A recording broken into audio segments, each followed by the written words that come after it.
اور دیکھو ہم تمہیں آزمائیں گے، وَلَنَبْلُوَنَّكُمْ، ہم لازماً آزمائیں گے تمہیں، بِشَيْءٍ مِّنَ الْخَوْفِ، خوف کی کیفیت طاری کر کے، وَالْجُوعِ، بھوک، فقر اور فاقہ، وَنَقْصٍ مِّنَ الْأَمْوَالِ، مالی نقصان، وَالْأَنفُسِ، جانی نقصان، وَالثَّمَرَاتِ، اور ثمرات، پھلوں اور میووں کا نقصان۔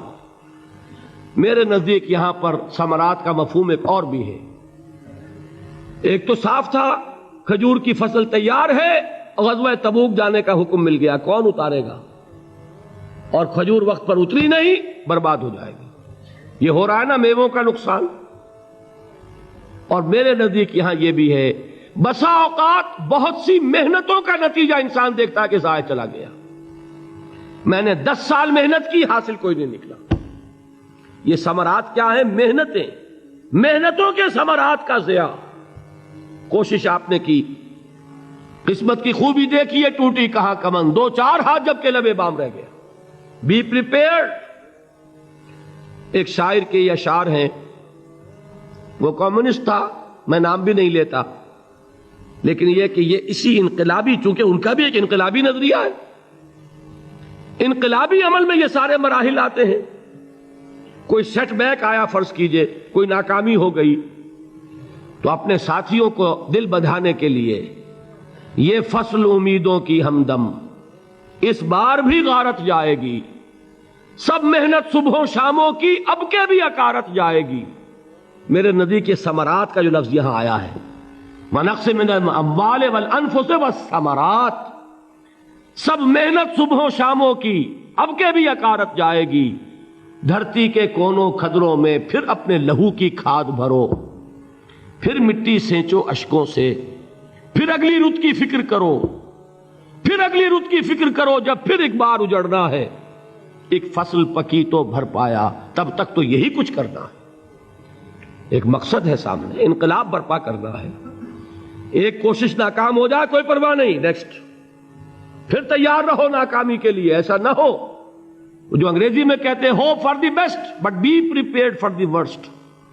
ایسا نہ ہو کہ دوسری مرتبہ ناکام ہو کے بددل ہو جاؤ، تمہاری ہمتیں جواب دے جائیں، نہیں، پہلے سے تیار رہو کہ دوسری مرتبہ بھی ناکامی آئے تو آئے، لیکن جب تک کہ کامیابی حاصل نہیں ہوتی ہمیں یہ کام کیے چلے جانا۔ دیکھیے سیرت میں آیا کہ نہیں یہ واقعہ؟ بدر میں مسلمانوں کو فتح ہوئی تو احد میں زک پہنچی کہ نہیں؟ 70 صحابہ شہید ہوئے کہ نہیں؟ اگر ان کی ہمتیں جواب دے جاتی تو گاڑی کیسے چلتی آگے؟ تو فرمایا وَلَنَبْلُوَنَّكُمْ بِشَيْءٍ مِّنَ الْخَوْفِ وَالْجُوعِ وَنَقْصٍ مِّنَ الْأَمْوَالِ وَالْأَنفُسِ وَالثَّمَرَاتِ، ہم تمہیں لازماً آزمائیں گے، خوف کی کیفیت سے، فقر و فاقے کی کیفیت سے، بھوک سے، جان کے نقصان سے، مال کے نقصان سے، محنتوں کے حاصل کے ضائع ہو جانے سے۔ وَبَشِّرِ الصَّابِرِينَ، اور اے نبی بشارت دیجئے صبر کرنے والوں کو، الَّذِينَ إِذَا أَصَابَتْهُمْ مُصِيبَةٌ، وہ کہ جب ان پر کوئی تکلیف آئے، کوئی مصیبت آئے، کوئی آزمائش آئے، قَالُوا إِنَّا لِلَّهِ وَإِنَّا إِلَيْهِ رَاجِعُونَ، وہ یہ کہیں کہ ہم اللہ ہی کے ہیں، اللہ ہی کی طرف لوٹ جانا ہے۔ یہ وہی انداز ہے جو میں نے فارسی کا شعر سنایا تھا آپ کو کہ سرے تسلیم خم ہے جو مزاج یار میں آئے۔ وہ ہمارا مولا ہے، ہمارا آقا ہے، اگر اسے یہی منظور ہے تو ہمیں بھی یہی منظور ہے۔ میں نے تسلیم و رضا کی بات کی تھی نا، آپ کو کچھ شعر سنائے تھے، ایک شعر اور سنیے، اور یہ کس کا ہے؟ محمد علی جوہر کا۔ ایک مرتبہ جیل گئے، ان کی ایک بیٹی جوان بیمار ہوئی، فوت ہو گئی، باہر چھوڑا انگریز نے، جاؤ بھائی دفن کر دو بیٹی کو۔ دوسری مرتبہ جیل گئے، دوسری جوان بیٹی اسی مرض میں مبتلا ہوئی، اب یہ جیل میں ہے، خبر پہنچی کہ دوسری بیٹی کے اوپر بھی اسی مرض کا حملہ ہوا ہے۔ ایک نظم لکھی ہے جس کا آخری شعر یہ ہے، تیری صحت ہمیں منظور ہے لیکن اس کو نہیں منظور تو پھر ہم کو بھی منظور نہیں۔ یہ ہے، جب تک یہ کیفیت نہ ہو اس میدان میں آدمی ثابت قدم نہیں رہ سکتا۔ کہ میرے رب کو اگر یہ منظور ہے تو یہی مجھے منظور ہے، اور تیری صحت ہمیں چاہیے تو ضرور، لیکن ہمارے رب کو منظور نہیں تو ہمیں بھی منظور ہے۔ راضی برضائے رب۔ وبشر الصابرین الذین اذا اصابتهم مصیبۃ قالوا انا للہ وانا الیہ راجعون۔ نہ شود نصیب دشمن کے شود ہلاک تیغت، سر دوستہ سلامت کے تو خنجر آزمائی۔ اولئک علیہم صلوات من ربہم ورحمہ، یہی ہیں وہ لوگ جن پر ان کے رب کی طرف سے عنایتیں ہیں اور رحمتیں ہیں۔ وَأُولَٰئِكَ هُمُ الْمُهْتَدُونَ، اور یہی ہے وہ لوگ جو کامیاب ہونے والے ہیں، ہدایت پانے والے، ہدایت یافتہ۔ اسی سورہ بقرہ میں ذرا آگے چل کر، یہ تو ہے 20واں رکوع، 19واں رکوع، 21ویں رکوع کی پہلی آیت ہے لَيْسَ الْبِرَّ أَن تُوَلُّوا وُجُوهَكُمْ قِبَلَ الْمَشْرِقِ وَالْمَغْرِبِ وَلَٰكِنَّ الْبِرَّ مَنْ آمَنَ بِاللَّهِ وَالْيَوْمِ الْآخِرِ وَالْمَلَائِكَةِ وَالْكِتَابِ وَالنَّبِيِّينَ وَآتَى المال على حبه ذوي القربى واليتامى والمساكين وابن السبيل والسائلين وفي الرقاب وأقام الصلاة وآتى الزكاة والموفون بعهدهم إذا عاهدوا والصابرين في البأساء والضراء وحين البأس۔ اب یہ آیت جو ہے سورۃ العصر میں جو مضامین آئے تھے سارے اس میں موجود ہیں۔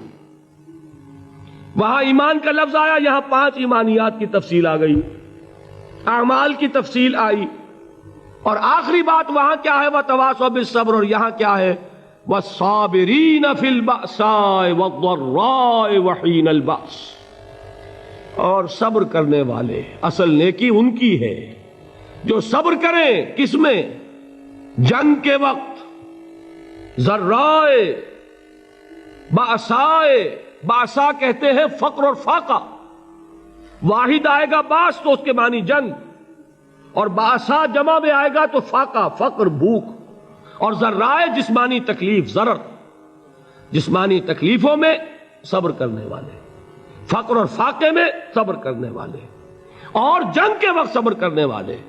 اولئک الذین صدقوا واولئک هم المتقون، یہ ہیں وہ لوگ جو صبر کرنے والے ہیں، یہ ہیں جو سچے ہیں، جو اپنے دعوے میں نیکی کے اور ایمان کے صادق ہیں، اور یہی وہ لوگ ہیں جو متقی ہیں۔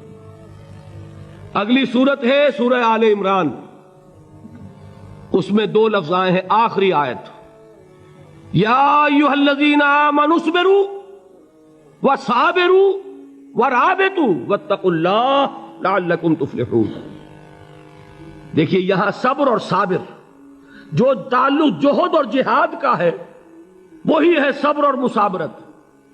صبر ایک طرفہ عمل ہے، آپ جھیل رہے ہیں، برداشت کر رہے ہیں، صبر علی المعصیہ، صبر علی الطاعہ، صبر علی الابتلاء، یہ سب کیا ہے؟ صبر۔ اور مصابرت کیا ہے؟ صبر کا صبر سے مقابلہ۔ یہ سورہ آل عمران، اب وقت نہیں ہے میں آپ کو سناتا اللہ تعالیٰ نے کیسے کیسے مسلمانوں سے کہا، مسلمانوں تمہیں زک پہنچی ہے تو انہیں بھی تو پہنچی تھی، ان کے 70 نہیں مارے گئے تھے بدر میں، ان کے حوصلے جو ہیں وہ تو پست نہیں ہوئے، وہ اگلے سال آ گئے تم پر چڑھائی کر کے، تم کیوں اتنا برا مان رہے ہو؟ تمہارے دل اتنے زخمی کیوں ہو گئے؟ تمہیں تکلیف پہنچتی ہے تو انہیں بھی پہنچتی ہے۔ اپنی غیرت جو ہے ہمیں ذرا اس کا جائزہ لینا چاہیے۔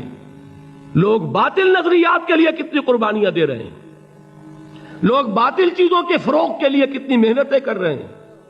جیسا کہ میں نے ابھی کہا تھا، اسی غیرت کو چیلنج کرنے کے لیے، ذرا آپ کی حمیت دینی کو جوش دلانے کے لیے، قادیانی نوجوان کتنی تعداد میں اپنے آپ کو دین کے لیے وقف کرتا ہے، اور آپ کتنے نوجوان ہیں جو اپنے آپ کو دین کے لیے وقف کر دیں، اور ہوں وہ کھاتے پیتے گھرانوں کے لوگ۔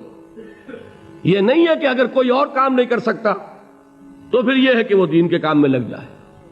باصلاحیت لوگ، کھاتے پیتے لوگ، ذہنی استعداد رکھنے والے لوگ، اونچے گھرانوں کے لوگ، وہ وقف کریں اپنے آپ کو دین کے لیے۔ اس کے بغیر کیسے باہر آ جائے گی، کیسے رونق آ جائے گی؟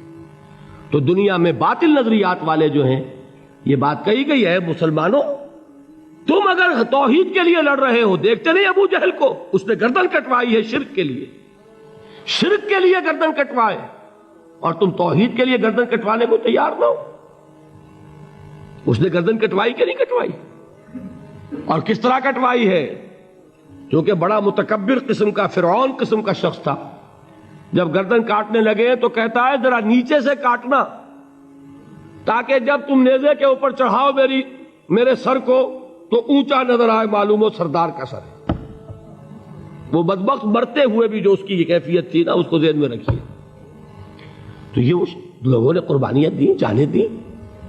تو فرمایا اگر تم ان سے زیادہ قربانی نہیں دو گے، یہ نوٹ کر لیجئے اس کو، مجرد اگر حق کو غالب کرنا اللہ کے ذمے ہو تو آنے واحد میں غالب کر دے گا، تمہیں تکلیف ہی دینے کی ضرورت نہیں. سمجھ رہے؟ کیا اللہ کے مقابلے میں کوئی باطل کی طاقت ٹھہر سکتی ہے؟